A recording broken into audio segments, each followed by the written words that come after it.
Their relationship has been stormy and their married life has been loveless. In fact, Mario first suspected and eventually learned from Lily herself that the latter was in love and preferred to live with another man named Adam. So Mario prepared a document wherein he and his wife agreed to live apart, and each of them was allowed to look for another mate with whom they could live. Although the document was intended to be signed by both of them, only Mario eventually signed it. And although their ensuing separation was punctuated by occasional visits of Lily, sometimes at the instance of Mario or of their children, they were never again reconciled. A month later, Lily left their province on the pretext that she was bound for Manila, but she actually went to a nearby province to look for Adam, her paramour, with the help of Sylvia, her relative, who was staying there. Unable to find Adam, she stayed in the house of George and Rita, a newly married couple where she was seen to have been visited by a man who took her out frequently. A week later, Mario learned that Lily was in the nearby province rather than in Manila, staying at an address he got from an anonymous letter sent to him. Armed with a revolver and accompanied by his friend Larry, Mario hurriedly went to the said address, arriving there at 2 a.m. the following morning. Upon locating the address, Mario passed through the window and entered the room of George and Rita, who were lying together in one bed. Thereafter, he shot and killed them, believing that they were his wife Lily and her partner Adam.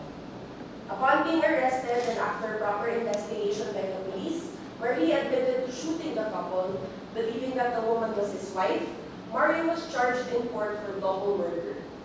After trial, the lower court convicted Mario of double homicide instead of double murder, and sentenced him for each homicide to imprisonment ranging for 4 years. 2 months and 1 day minimum to 8 years and 1 day was the proper indemnity to the heirs of the deceased and the costs. The court found that after Mario had entered the room and was convinced that the woman lying in bed was his wife, he proceeded to lift the mosquito net, rousing the couple from their bed. Then he saw the woman looking for something, and the man had given blows on the shoulder and tried to wrest his gun from him. Mario appealed this decision, contending among others that he merely acted in self-defense, and that even if he shot the couple, he mistook them for his wife and his paramour. So, let me now introduce the debaters to you. On my left, from the government representing the affirmative stance and acting as prosecutors for this case are Shuee Belicanio and Jann Cedric Sasis Montorio, and on my right from the opposition, representing the negative stance and acting as defense counsels for this case are client Victor Victoria and Ryan Joseph Montenegro. Before we proceed, I would like to remind the speakers of both teams of some rules and guidelines to observe in the course of this debate.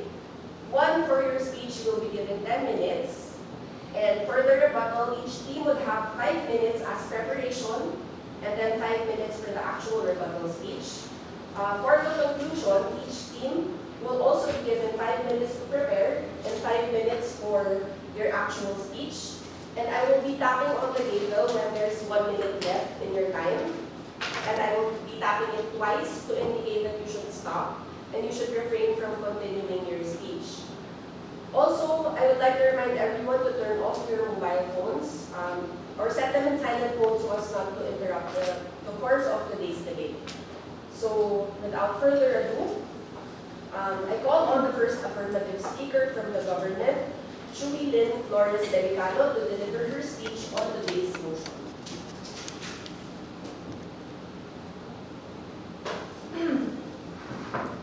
Good afternoon, Madam Chairman, ladies and gentlemen. The motion for our debate is Mario is accused of double homicide. We define the topic as Mario is guilty of double homicide. As such, our team line is Mario is guilty of double homicide. Today, I will be talking about why Mario is guilty of the said motion.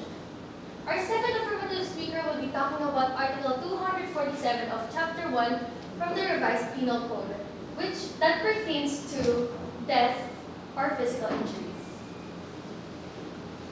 I am going to talk about the following points.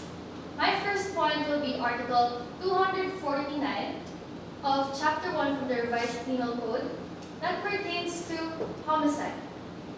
My second point will be the criminal intent or malicious intent. So, for my first point, it is Article 249 of Chapter 1 from the Revised Penal Code that explains to anyone who, not falling within the provisions of Article 246, which is parricide, shall kill another without the attendance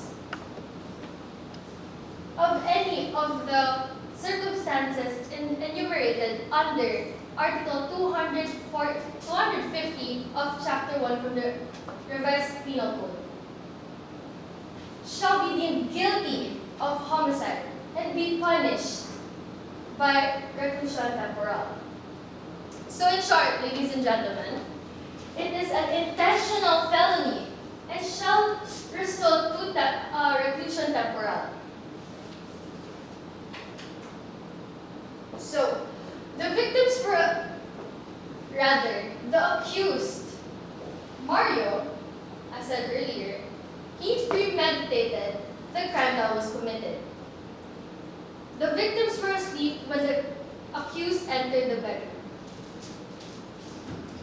It was stated that the accused was convinced that the couple lying in bed was his wife, Lily, and his wife's paramour, Adam.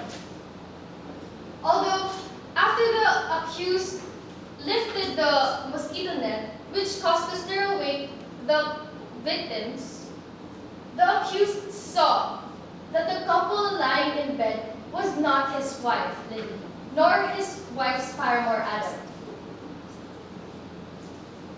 Therefore, before the execution occurred, the accused became aware that the couple lying in bed was not his wife, nor his wife's paramour. When he lifted the mosquito net and clearly saw who the persons really were. Now, moving on to my second point, which is the criminal intent or the malicious intent. This is because the accused was armored with a revolver and was even accompanied by his friend named Larry. The accused entered the victim's bedroom through the window, which proves that the accused had criminal intentions towards the victims. So, Madam Chairman, ladies and gentlemen, in conclusion, it is a well-settled rule that in a homicide, the intent to kill is presumed. Furthermore, it is evident that the accused was armed before and during the crime. Thank you.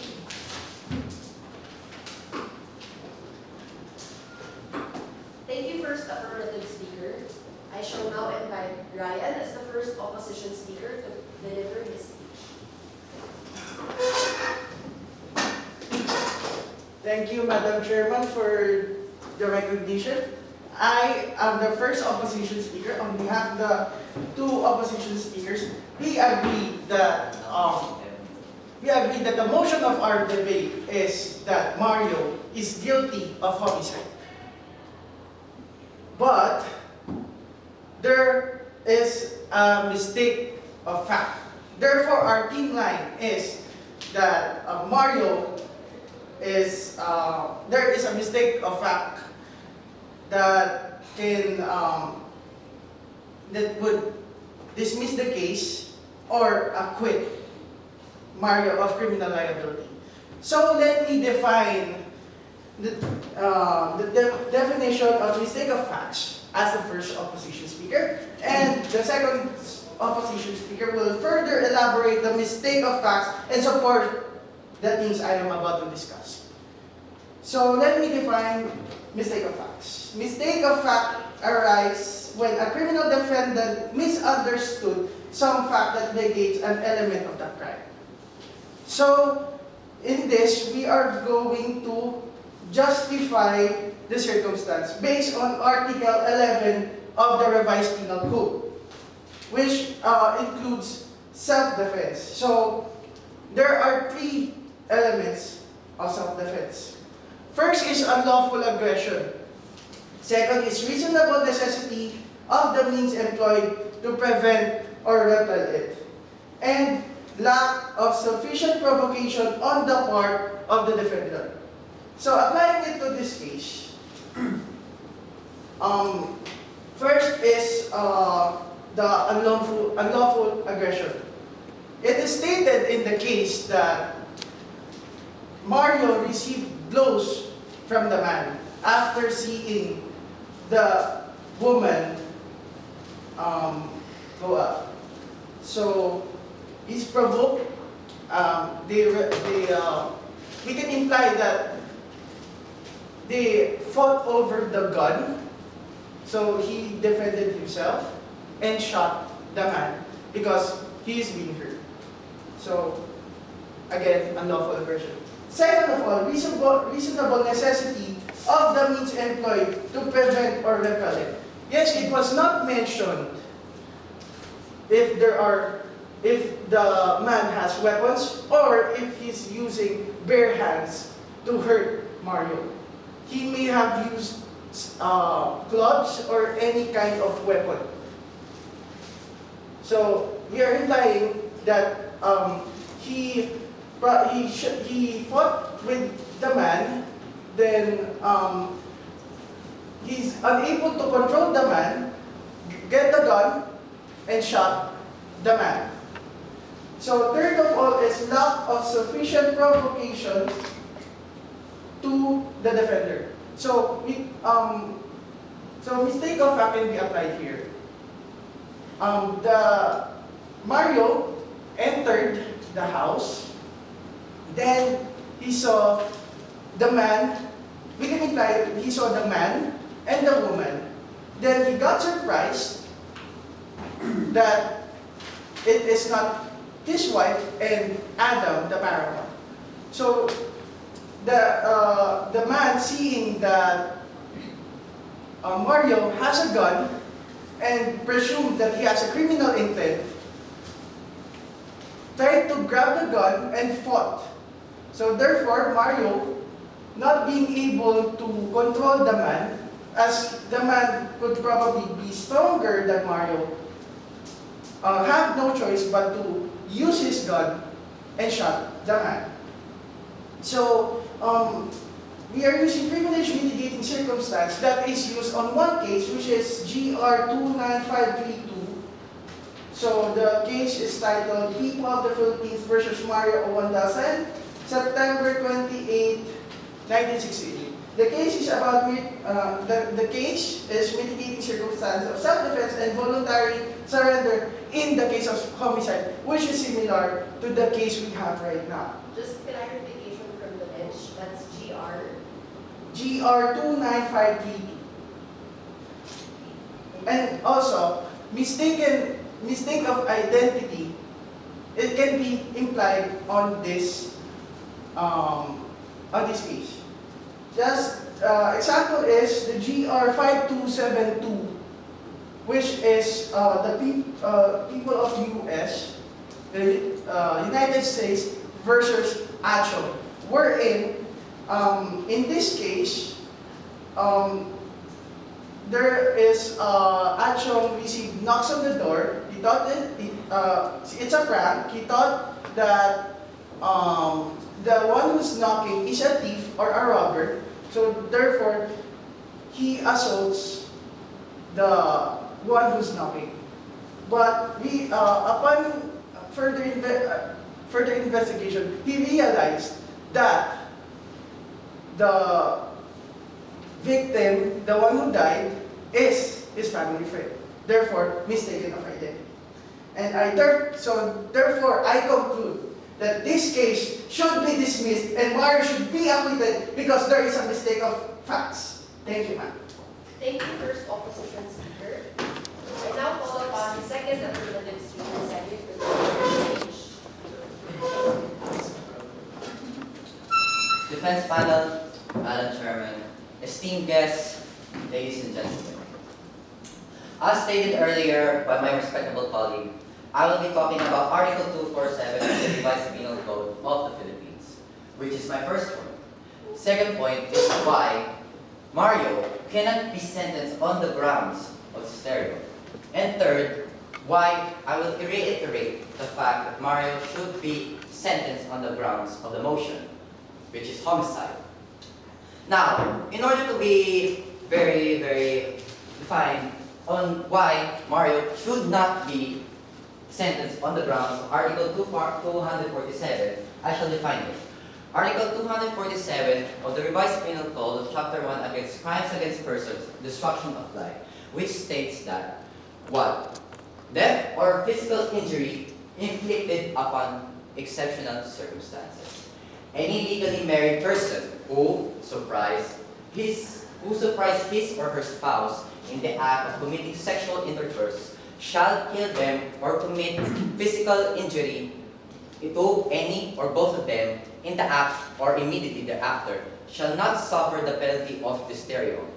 If the person or the offended party inflicts any of them injury, he shall be exempted from any punishment. The same rules apply in same circumstances to the daughters of the respective families in any circumstances, as long as the daughter is under 18 years of age and is living under the parents.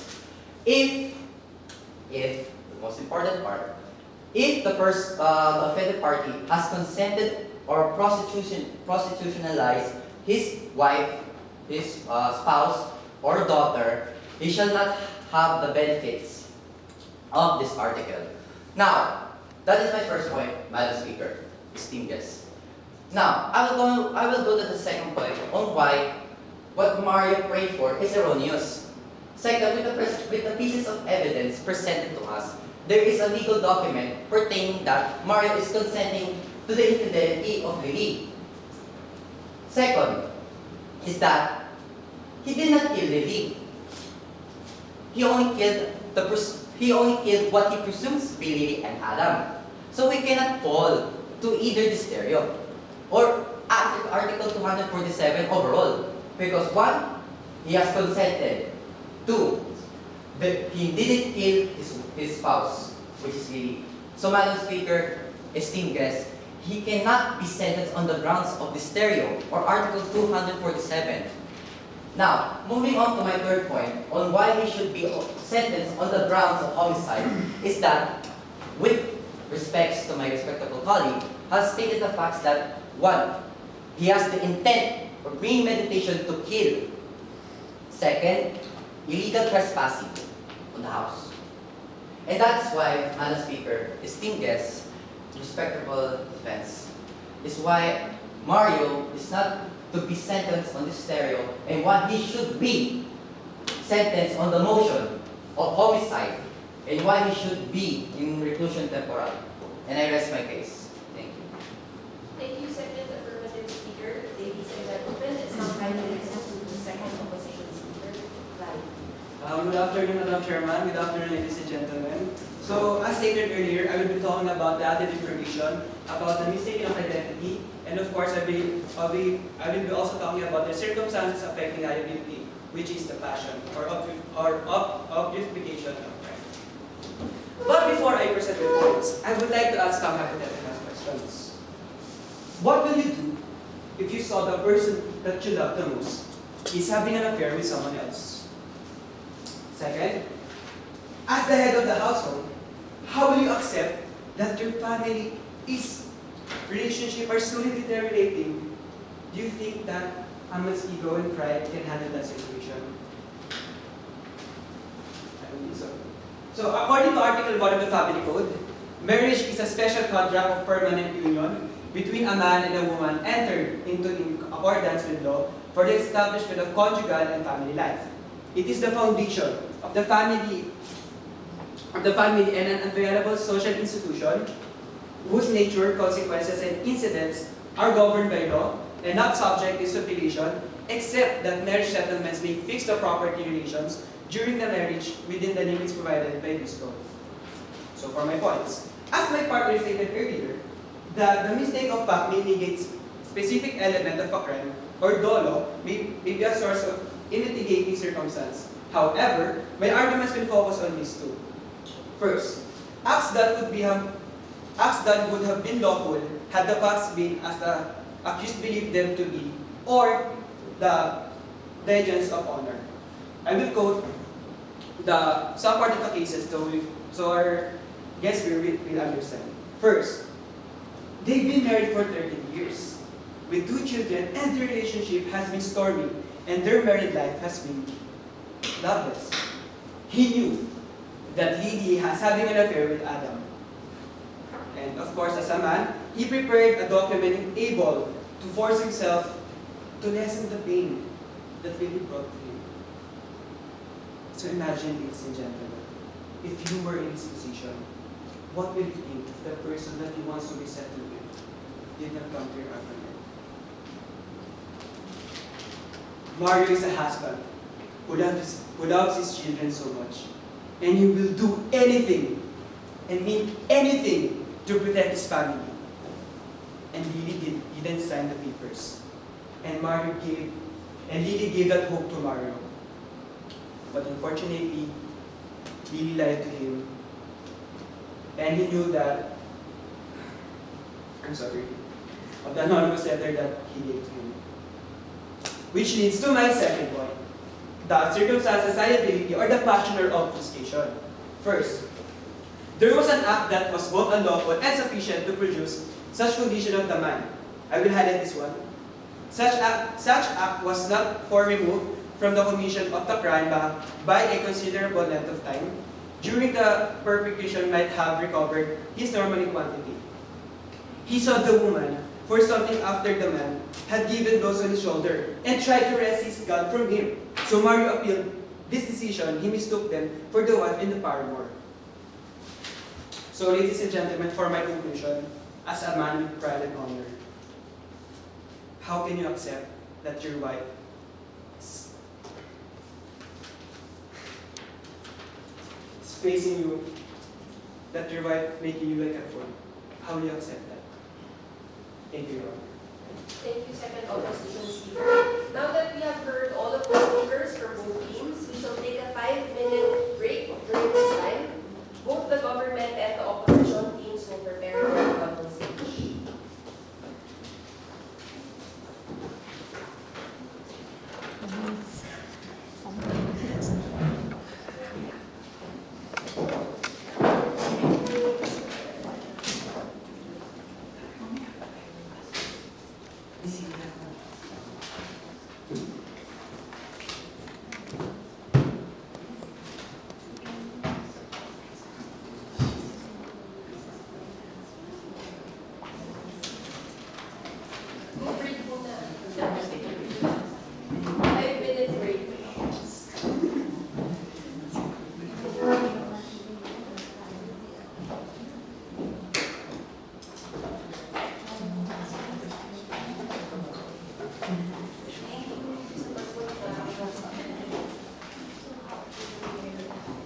Talaga?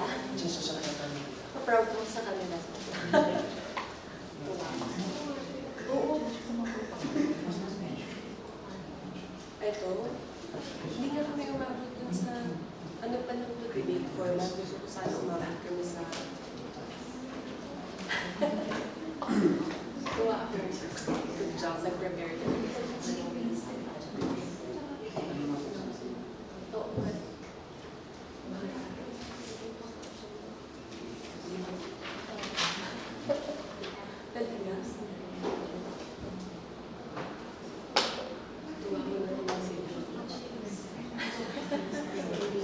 Nag-practice kami last week lang. Hindi pa sila nag-prepare. Big part siya kasi ng lesson. So, tinuro ko muna siya before para gets nila yung context news. Ang lalit ng surprise ko. Hindi. Ito, I'm taking